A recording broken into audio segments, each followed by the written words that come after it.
আগে রাত জেগে কথা বলতাম আর এখন রাত জেগে ছটফট করি কান্নায়।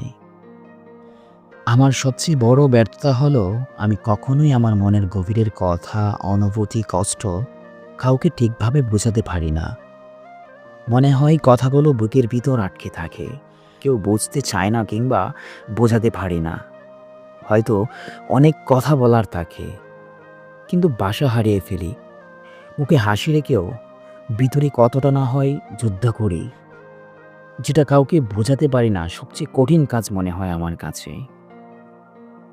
নিজের ব্যথাগুলো নিজের সঙ্গেই কথা বলে যায়। কারণ মানুষ বুঝতে পারে না নিঃশব্দ কান্নার ভাষা। তাই তো কখনো কথা মনে হয় নিঃশব্দ থাকা।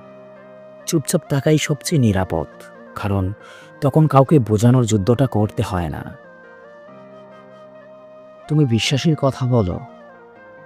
আমি যে বিশ্বাস করি না এমন নয়। পৃথিবীতে মায়ের পরেই আমি তোমাকে বিশ্বাস করেছি। বিশ্বাস করি বলেই ভালোবেসেছিলাম। ভেবেছিলাম তুমিও ভালোবাসো ঠিক আমার মতো। তুমিও আমায় আগলে রাখবে মায়ের মতো। ভেবেছিলাম তুমি বেকুল হয়ে থাকো।